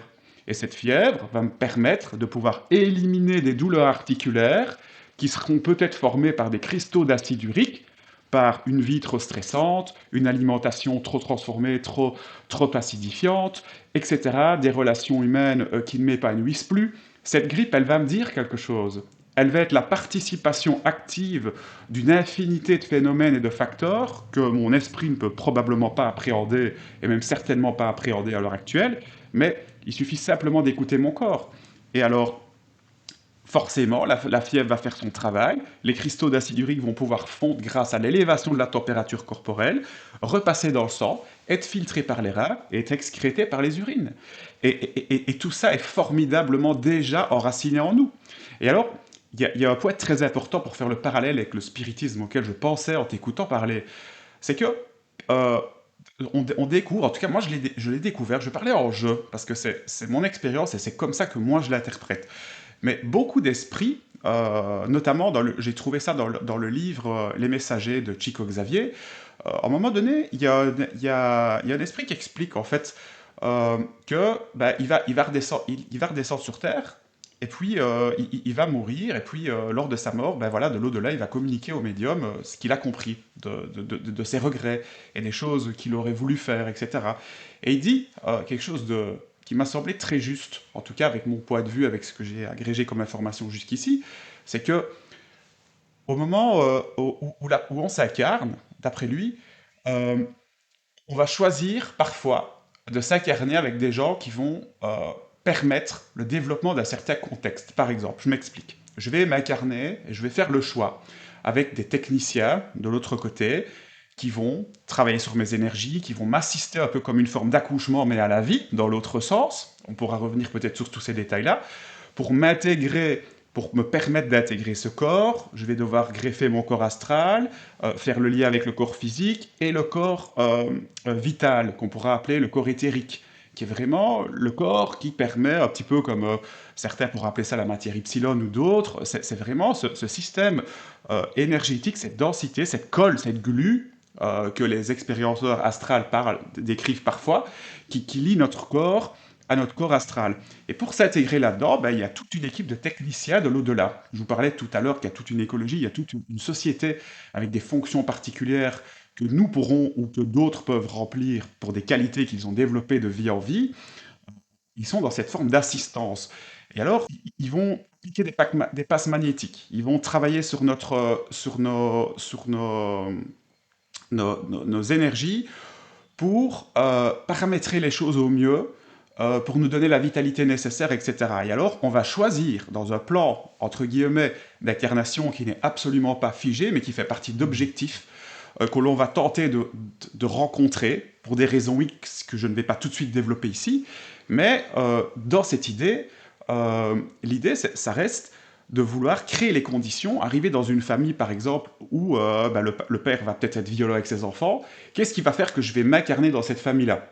Qu'est-ce qui va faire que je vais être confronté à ce type d'entité-là? Alors que peut-être qu'avant, j'ai eu des vies où j'ai peut-être été moine, même si c'est peut-être pas la référence pour tout le monde, mais j'ai fait preuve de pauvreté et de charité où je me suis peu attaché au monde matériel, donc j'ai développé, on va dire, des qualités morales qui de l'autre côté ben, me permettraient des responsabilités assez grandes, et peut-être ici sur Terre, mais qu'est-ce qui fait que malgré tout, malgré cette vie, un peu, je vais vouloir m'incarner dans cette famille pour vivre cette expérience. Mais il y a le choix de l'âme, de ne pas forcément choisir une vie où il n'y a rien à expérimenter, où il n'y aura pas d'obstacles qui vont me permettre une forme d'apprentissage. Et je pense que les esprits, pour faire maintenant le parallèle qu'on va rencontrer, ben c'est un petit peu comme cette sœur avec qui on va peut-être choisir par exemple de s'incarner, et qui va jouer le rôle de quelqu'un qui va nous rendre la vie impossible. Parce qu'en nous rendant la vie impossible, elle va nous obliger soit à décliner et à tomber bas jusqu'à un moment donné se reprendre et venir guérir quelque chose dans le biologique de la sœur ou au niveau de l'âme de la sœur qui choisit de s'incarner avec nous et de jouer ce jeu-là, ce rôle-là, puisque de mon point de vue et du point de vue que je défends à partir du spiritisme, toutes les personnes qui s'incarnent dans une famille, en général, ont un plan plus ou moins élaboré. C'est un plan qui n'est pas certain, parce qu'il va être soumis à des éléments de contingence, à des facteurs qu'on ne peut pas prévoir, puisque le futur n'est pas encore réalisé, mais on va tout faire pour atterrir dans la famille qui vont nous donner les meilleures conditions. Et pour revenir justement sur la question de l'élan fondamental qui fait que des gens comme toi, parce que c'est pas le cas pour moi, pour l'instant, pour toutes les raisons de mon vécu antérieur et de cet aspect péjoratif que j'avais sur le spiritisme. Qu'est-ce qui motive, pour des gens comme toi, le fait d'aller chercher des connaissances via le spiritisme auprès des esprits? J'imagine que c'est, pour l'avoir vécu au début de mon évolution spirituelle, c'est dans le but de recevoir des enseignements dits supérieurs, des enseignements qui semblent être supérieurs à ce qu'on pourrait capter dans notre intuition. Surtout que moi, si je regarde mon évolution au départ de ma vie spirituelle, bah, je je me sentais pas à la hauteur, ni légitime. Je ne connaissais pas le chemin en moi à l'époque pour aller chercher des réponses intérieures. Alors c'est là où on va créer peut-être une concomitance entre nous, parce que moi, il y a une des phrases très simples qui est attribuée, enfin, aux auteurs comme Voltaire, je crois, l'un n'empêche pas l'autre. Dans notre vie terrestre, on a aussi parfois l'élan de rencontrer des gens qui ont une grande expérience, qui rayonnent, qui sont lumineux. Enfin, on le voit avec tout le succès fou de toutes les transmissions, de tous les enseignants spirituels depuis une cinquantaine d'années, une soixantaine d'années avec le New Age. Donc, il y a un élan naturel pour l'être humain à vouloir de temps en temps écouter ce qu'un grand expérienceur ou un grand, oui, maître pourrait avoir à nous dire. Mais à côté de ça, moi j'ai développé, sur lequel on va revenir, ce que j'ai développé à force de me perdre, force d'entendre tout et son contraire, à l'inverse du contraire, même de la part de médiums, de canalisation ou d'enseignants spirituels, c'est aussi le grand élan d'aller chercher des réponses en soi. Encore une fois, l'un n'empêche pas l'autre. Je pense qu'on peut d'ailleurs créer des résonances potentiellement extraordinaires avec non seulement les expériences intimes de chaque individu qu'on peut rencontrer, mais pourquoi pas avec ce qui semble être des grandes vérités, je dirais, transmises par des entités supérieures. Comment tu vois ce paradoxe qui n'en est pas un? Parce que je sais que tu as l'art aussi de...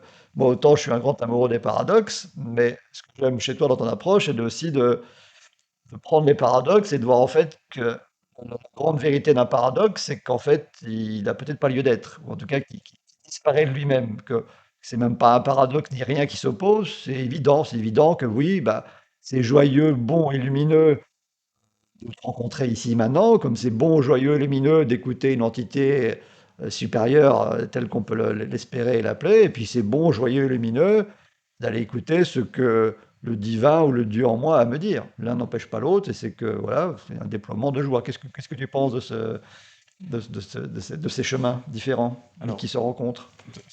je te remercie pour cette question parce que c'est vrai que cette idée de paradoxe, on en avait déjà discuté auparavant, et effectivement, moi, de mon point de vue, le paradoxe n'existe pas à partir du moment où on a les éléments qui permettent justement de s'en échapper. Le paradoxe existe à partir d'un certain niveau de point de vue, et uniquement. Je vais essayer de trouver un exemple. Par exemple, je pourrais parler du paradoxe du temps. Que se passe-t-il si je tue mon grand-père dans le passé? Ce fameux paradoxe que certains reconnaîtront peut-être. Est-ce que du coup je m'efface de la réalité, puisque je suis censé, par la logique des choses, ne pas exister présentement si j'élimine mon géniteur dans le passé? Qu'est-ce qui fait que je ne disparaîtrai pas ou que je disparaîtrai? Est-ce que réellement N'oublie pas j'ai... ma question de base. On va revenir sur le Bien sûr, paradoxe, que j'adore cette discussion-là, mais n'oublie pas la bien sûr, question mais d'origine. je vais y répondre, je vais y répondre. C'est justement, Hein, en passant par ce hein, paradoxe, je vais faire un petit détour, mais hein, l'idée de ce paradoxe, c'est qu'il existe jusqu'à temps que j'ai l'intelligence hum, mentale de pouvoir comprendre le temps. Une hum. fois que j'aurai compris le temps, peut-être qu'il y a plusieurs lignes temporelles, peut-être qu'il y a plusieurs choses à comprendre de ce point de vue-là. Mais si j'ai pas ces éléments-là, si c'est pas quelque chose d'admis qui me rassure et que ça, c'est toujours en consensus scientifique, forcément, je vais toujours voir ça comme un paradoxe. Mais si un jour on m'explique qu'il y a plusieurs lignes de temps et qu'à chacun de mes choix, il y a un double de moi-même ou une nouvelle ligne qui se crée, un petit peu comme une espèce de temps fractal, si je regarde les choses comme ça, pour m'inspirer plutôt des écrits de Dolores Cannon, etc., pour ne citer qu'elle, eh bien, d'un coup, est-ce que ce paradoxe existe toujours de la même façon?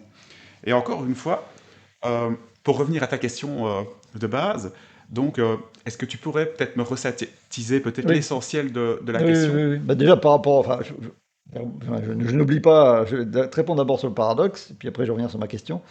C'est que je trouve ça très, très gai et joyeux. voir qu'on peut se rejoindre avec des mots différents. Parce que moi, je dis très souvent que je suis un grand amoureux des paradoxes, parce que le mot paradoxe, pour moi, est fort et puissant et beau. Quand je dis paradoxe, ça ne veut pas dire opposition. Déjà, opposition, paradoxe, c'est pas du tout la même chose dans l'énergie des choses. C'est pas des choses qui se confrontent. Un paradoxe, il y a les livres Conversation avec Dieu que j'adore qui parlent souvent de divine dichotomie. On pourrait rajouter au mot paradoxe le divin paradoxe, ce qui semble être contraire, en fait, peut se rejoindre, communiquer, avoir une cohérence si on sait la regarder depuis une perspective plus haute, justement dans l'au-delà des mots dont on a parlé au tout début.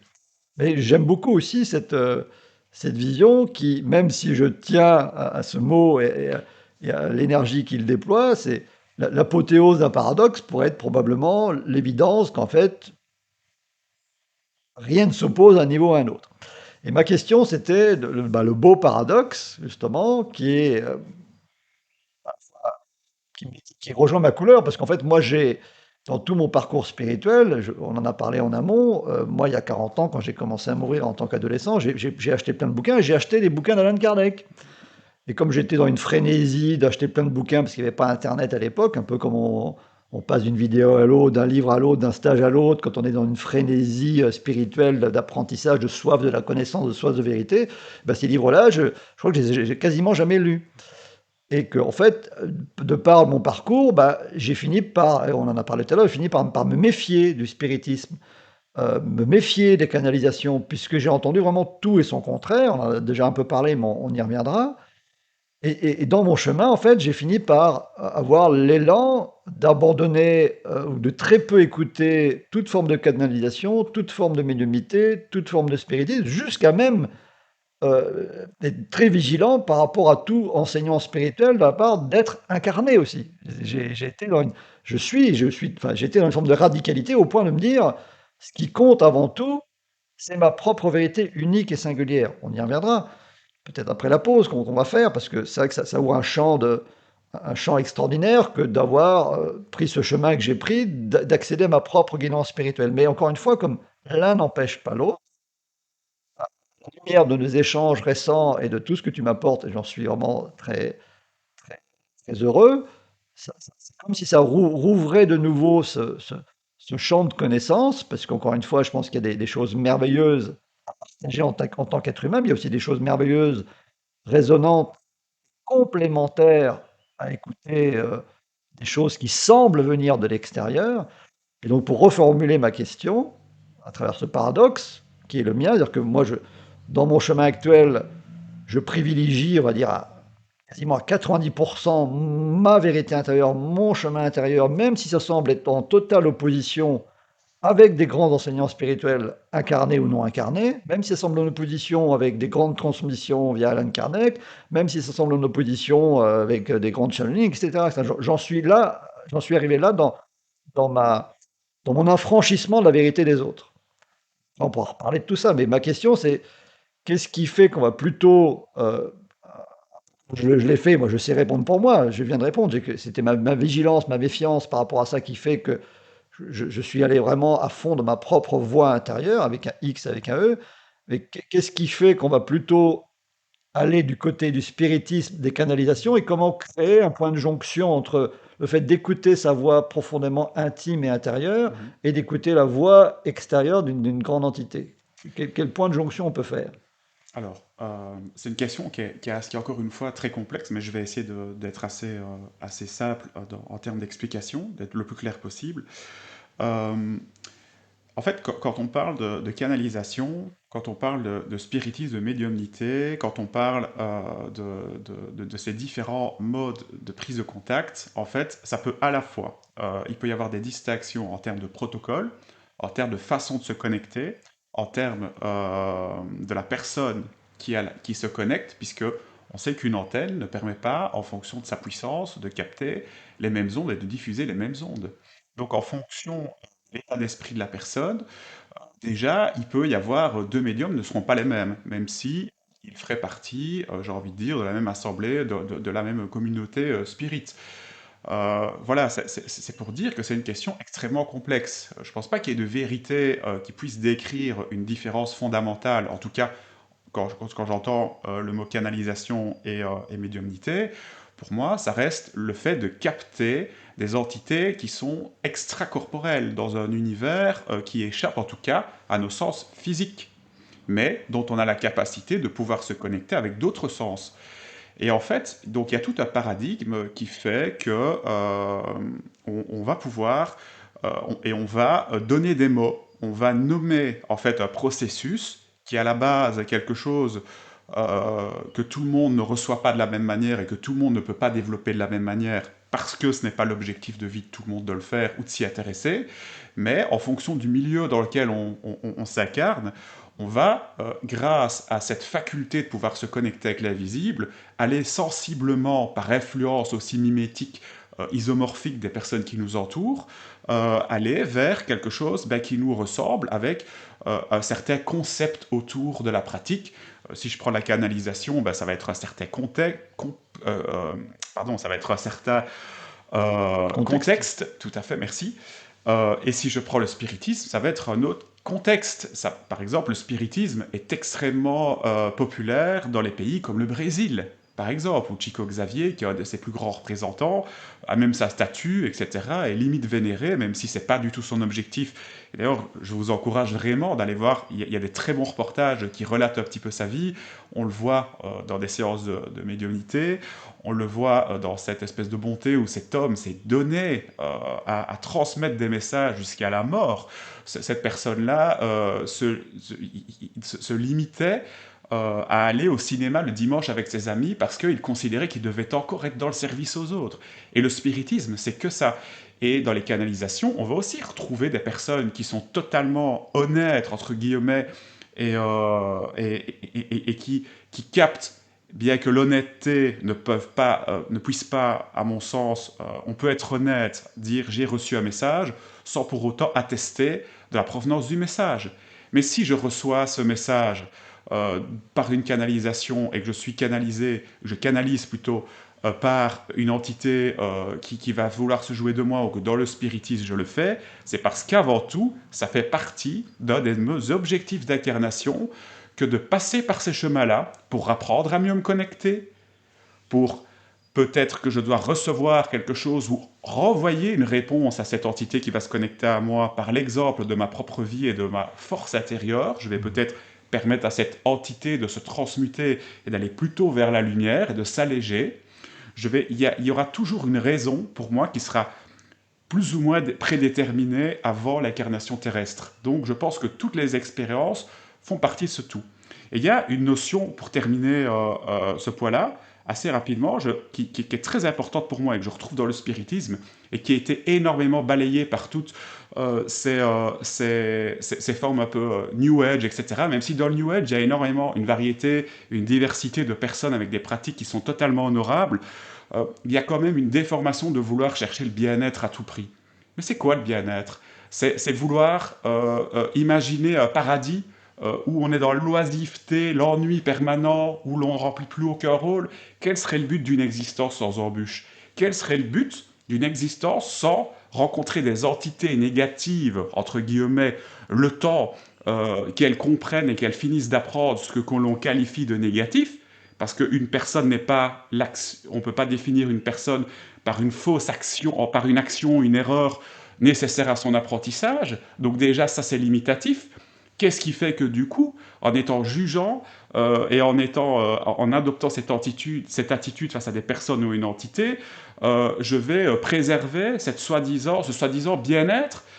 Pour moi, ça ne marche pas comme ça. En fait, il y a une profonde erreur. Et je ne qualifie jamais les choses de façon aussi diagnostique, aussi figée. Mais pour moi, ça reste, à travers mon chemin de vie, une erreur fondamentale que d'imaginer que pour pouvoir vivre, expérimenter la vie et apprendre, il suffit d'ailleurs que chacun se questionne sur les pires choses qu'on a vécues et ce qu'elles nous ont permis d'apprendre et surtout de partager avec les autres, pour se rendre compte à quel point, dans notre incarnation, que ce soit des gens qui s'incarnent pour nous faire la vie impossible, que ce soit des choses que l'on va choisir et pour lesquelles on va donner son accord, c'est parce que ça revêt d'une forme de transmutation nécessaire pour pouvoir exacerber ou pour pouvoir suffisamment mettre en évidence des choses que l'on est venu peut-être pour réparer On est peut-être venu pour soutenir des âmes dans certains processus, qu'elles soient désincarnées ou non, qu'on les attire à travers une séance de médiumnité ou non. Ça fonctionne comme dans le quotidien. Et pour moi, il n'y a pas de mauvaises choses, de bonnes choses, en tout cas en ce sens. Il n'y a que des personnes charitables, des personnes aimantes, des personnes qui veulent, qui ont cet élan, qui retrouvent ce cœur, qui ont cette envie de vouloir porter l'humanité, parfois même sur leur dos. Pour moi, c'est les personnes qui sont le plus dans leur humanité. La mère de famille qui a 6 ou 7 enfants, qui travaille, qui va rechercher ses enfants à l'école, qui se fait peut-être brutaliser quand elle rentre, par frustration, parce qu'elle ne peut plus donner de temps suffisant à son mari, et son mari finit par aller voir ailleurs et limite devenir violent avec elle. Toutes ces choses, en fait, que cette personne-là va vivre, font partie d'une espèce de formation, vont être à la fois...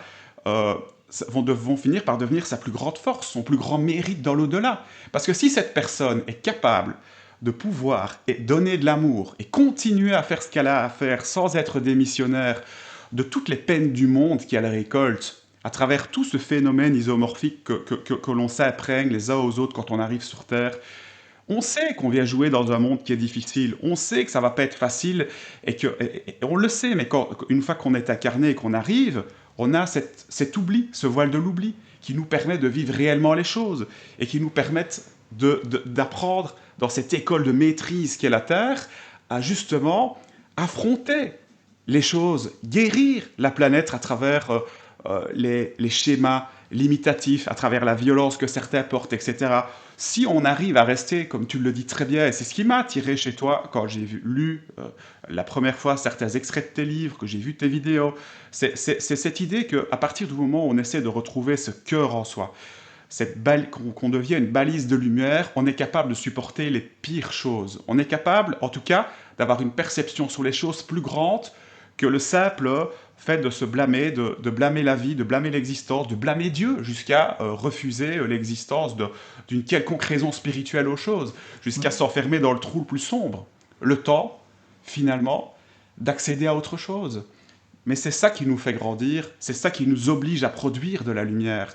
C'est ces épreuves-là, c'est cette envie de vivre, c'est cet oubli du monde spirituel qui nous permet de pouvoir vivre notre vie comme si c'était la dernière, comme si c'était quelque chose à protéger. Si on savait qu'on était éternel, peut-être qu'il y aurait des suicides tous les jours ou qu'il y aurait des choses comme ça, même si pour moi, on pourra en parler, mais ça porte à conséquence. On n'a pas le droit de sacrifier une vie, on n'a pas le droit de perdre du temps et d'user son temps à des choses finalement futiles ou qui vont porter à valeur négative sur la vie des autres.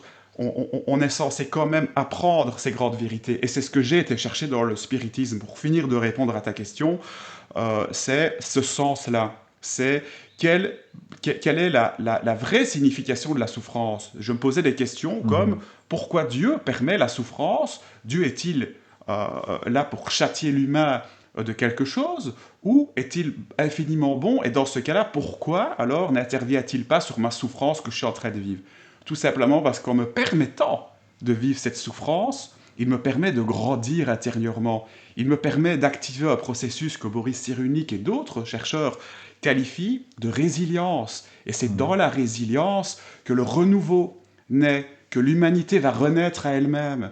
Et parfois, que ce soit la désorganisation mondiale, même si je ne soutiens absolument pas le meurtre et la guerre, même si pour moi, il n'y a que les voies de médiation qui peuvent être des voies correctes et acceptables pour régler les choses, ça reste avant tout une forme de rééquilibrage par le chaos.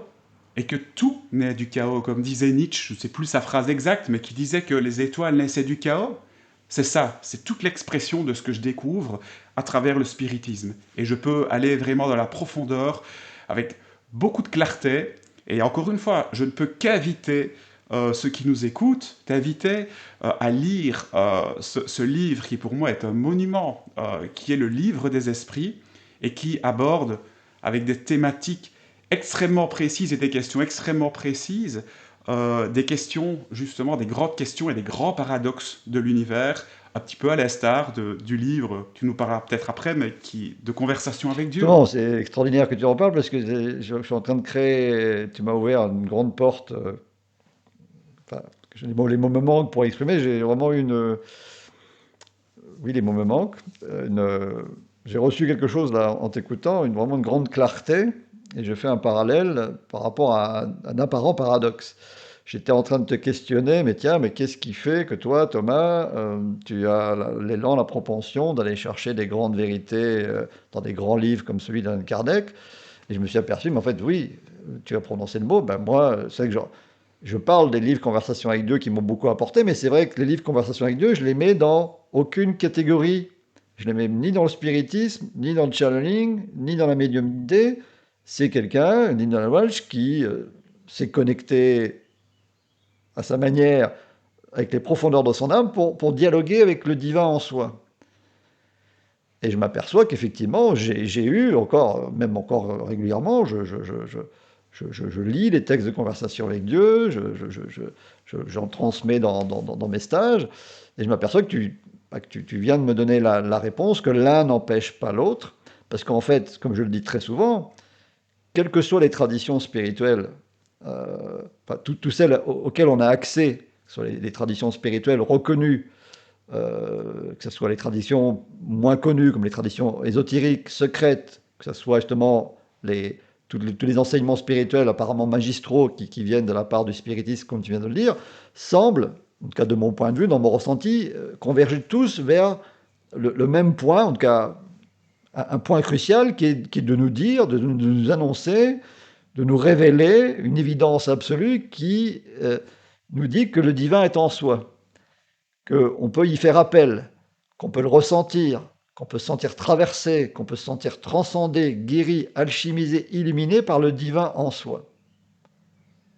Donc en fait, c'est tous ces apparents détours que l'on fait à travers tous ces enseignements et à travers notre vie et nos incarnations, nos interrelations, tout ce qui nous arrive et tout ce qu'on est en train de partager ici, qui finit toujours par pointer sur la même chose, tout est déjà en soi. Mais pour pouvoir prendre conscience à un niveau de profondeur indicible que c'est en soi, il a fallu parfois aller très très loin, à l'extérieur de soi, pour apprendre que tout est en soi. Ce qui veut dire qu'en fait, là aussi, le paradoxe semble s'illuminer et s'évanouir. L'un n'empêche pas l'autre. Moi, les livres Conversation avec Dieu m'ont illuminé autant qu'Alain Kardec semble t'avoir illuminé. Et c'est cette résonance entre l'expérience directe d'un Indra Walsh qui communique avec ce qui semble être Dieu pour lui, qui a fait une énorme résonance avec ma capacité personnelle et très intime de faire exactement la même chose. C'est pour ça que j'ose de plus en plus le dire au monde entier, si je puis dire, que moi aussi je converse avec Dieu. Et d'ailleurs, les livres de conversation avec Dieu nous enseignent comment créer une amitié, une conversation, une réconciliation et une unité avec Dieu. Donc la réponse est là, en fait. Une des réponses aussi que j'ai reçues intuitivement, et on terminera là-dessus, avoir une petite pause, c'est que, en fait, on dit souvent, on oppose souvent, là aussi, l'intérieur et l'extérieur. Et on dit souvent, oui, il faut chercher qu'en soi, Dieu est en soi, comme si c'était sale et pas beau et pas bien d'aller chercher Dieu ou la beauté ou la lumière à l'extérieur. Mais mon Dieu, c'est ce cas de le dire, si Dieu est tout ce qui est, on entend souvent ça, on le lit, tout est conscience, tout est Dieu, sans exception. Si c'est vraiment sans exception, si on prend ce postulat, ce point de vue comme étant relativement vrai que Dieu est tout, ben Dieu est partout, donc Dieu est aussi à l'extérieur.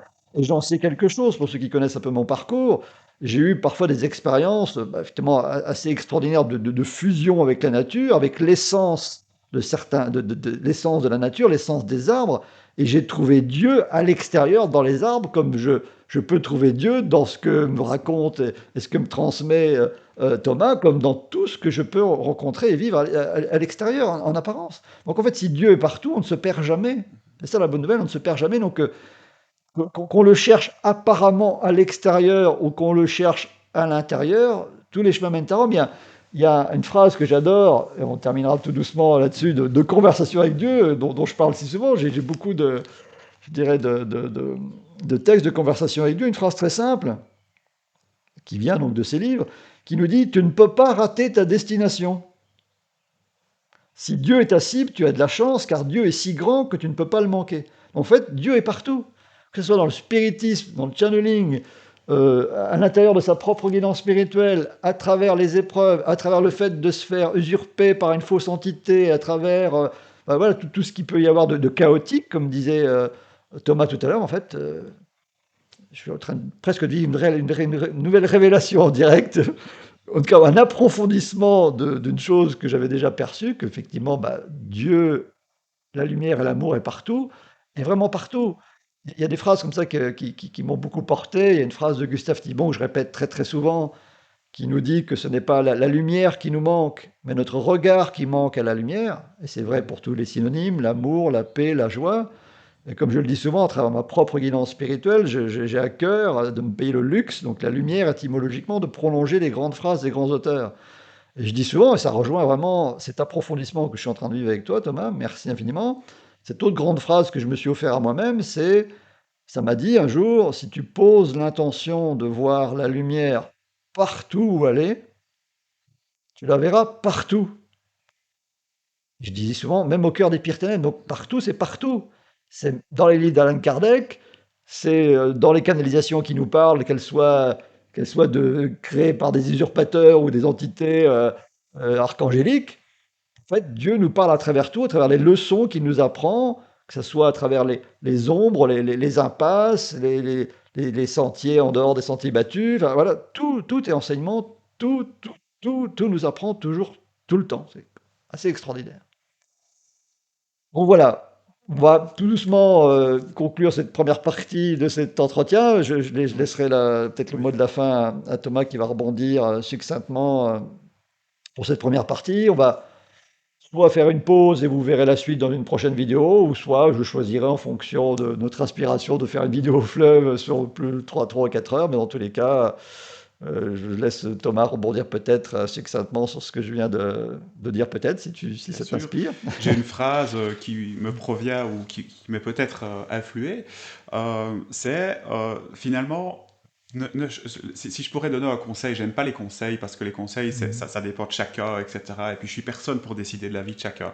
Mais si je devais laisser un mot, si je devais laisser une phrase, en tout cas pour conclure cette première partie, ce serait de vous dire, ne fouillez pas la souffrance, accueillez-la. Accueillez cette souffrance et mettez-y de l'amour.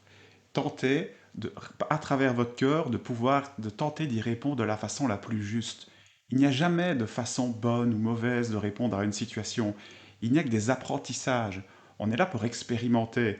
Et je pense que dans certains milieux, on se met une telle pression, on a l'impression qu'on doit atteindre une espèce d'état d'illumination où finalement on est complètement, et ce sera peut-être l'objet de la deuxième partie, mais où on n'est plus dans aucune identité, on n'a plus aucun défaut, mais cet état-là, en tout cas sur Terre, il n'est pas directement accessible, il n'est pas atteignable. Vous êtes venu avant tout pour expérimenter des choses et pour pouvoir jouer un rôle. C'est pas grave d'avoir un ego, une identité, de jouer ce rôle-là, parce que c'est ce rôle-là, c'est ce rôle d'acteur que vous êtes venu jouer sur scène, sur la scène terrestre, face à un public qui vous observe. Et je peux vous garantir que ce public, il est extrêmement nombreux.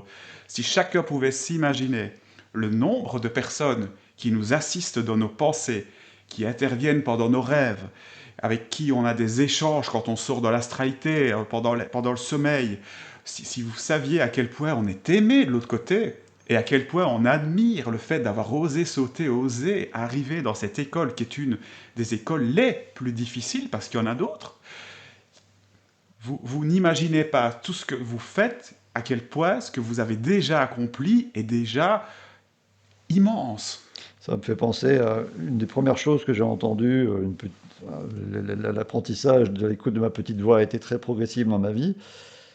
Et je vais terminer rapidement sur ce sujet-là. C'est qu'une fois, j'ai entendu, en faisant un soin énergétique il y a très très longtemps, j'ai entendu une phrase qui m'a dit, ça m'a surpris, dit, si tu savais comment t'aimer, et puis ça m'a dit aussi, si tu savais comme tu pourrais aimer.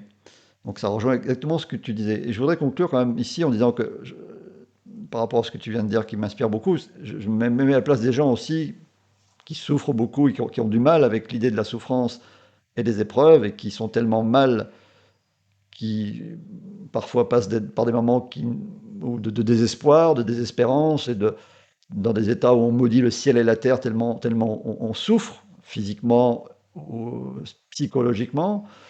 Je voudrais introduire, et on approfondira ça peut-être dans la suite, introduire sur le pouvoir de l'intention. Quand les choses nous paraissent impossibles, quand le mental résiste des cas de fer par rapport à cette ouverture que Thomas propose, on peut, à côté de cette résistance de notre corps, de notre mental qui dit non, tout ça, je n'y arriverai jamais, non, je souffre trop, c'est à côté de cette souffrance et de cet immeuble en acier trempé de 3000 mètres, on peut poser une intention, puisque, comme je le dis souvent, une intention n'a pas besoin de l'adhésion du mental, ni de la compréhension du mental. Et c'est le secret du miracle. C'est ce qu'utilisent les guérisseurs miraculeux. Un guérisseur miraculeux, quelque part, il s'en moque que la personne qui est malade depuis 40 ans ne croit pas en miracle. Il s'en moque de l'incrédulité du patient. Il a une foi absolue en sa capacité à créer un miracle et à appeler les forces qui vont lui permettre de créer le miracle. Et l'intention, c'est la même chose. L'intention, elle s'en moque des résistances de notre mental, elle s'en moque d'une part de nous qui n'y croit pas. Je vais même jusqu'à prolonger les phrases de la Bible, puisque la Bible, elle nous dit, toi tu as cru parce que tu as vu, heureux ceux qui ont cru sans avoir vu. Mais le secret de l'intention, c'est de dire, toi tu as cru parce que tu as compris, heureux ceux qui ont cru sans avoir compris. Et l'intention, l'essence de l'intention, c'est ça. Même s'il y a une part de nous qui n'y croit pas, même s'il y a une part de nous qui n'y arrive pas, on peut poser une intention en quelques secondes, d'avoir une foi et une confiance absolue et infinie en notre capacité à nous ouvrir à ce dont on parle, Thomas par exemple. Puisque comme l'intention n'a pas besoin ni de l'adhésion ni de la compréhension mentale, l'intention peut utiliser des mots que le mental ne comprend pas, comme infini, comme éternité, comme absolu. Donc voilà le premier conseil qu'on peut vous donner. S'il y a une part de vous qui résiste à 3000%, eh bien, c'est de poser l'intention. Et dans la prochaine vidéo, on pourra expliquer un petit peu et aller un peu plus loin sur le pouvoir de l'intention, comment on peut le développer, comment on peut faire en sorte que cette intention amène des transformations de plus en plus concrètes dans nos vies, parfois progressives, mais parfois aussi quasi immédiates, au point où on peut parler, oui, de miracles. Et je terminerai sur une phrase d'Albert Einstein que j'aime bien, qui nous dit, soit on choisit de voir la vie comme si rien n'était un miracle, soit on choisit de voir la vie comme si tout était un miracle. Et tout est question de point de vue, comme on l'a vu dès le début de cette émission, tout le début de cette vidéo. Et quand on choisit de voir de ce point de vue-là, bah, la porte oui, des miracles peut véritablement s'ouvrir. Voilà, bah, on vous remercie en tout cas pour votre écoute jusqu'à maintenant. On vous dit soit à tout de suite, en fonction du choix des réalisateurs de l'émission, ou soit une prochaine vidéo avec un grand plaisir. Merci beaucoup Thomas pour ce bel échange.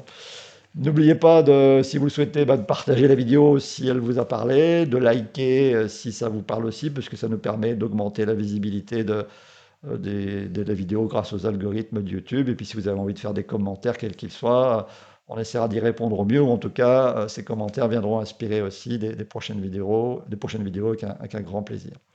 À très bientôt, encore merci à tous, et merci à Thomas pour ce bel échange.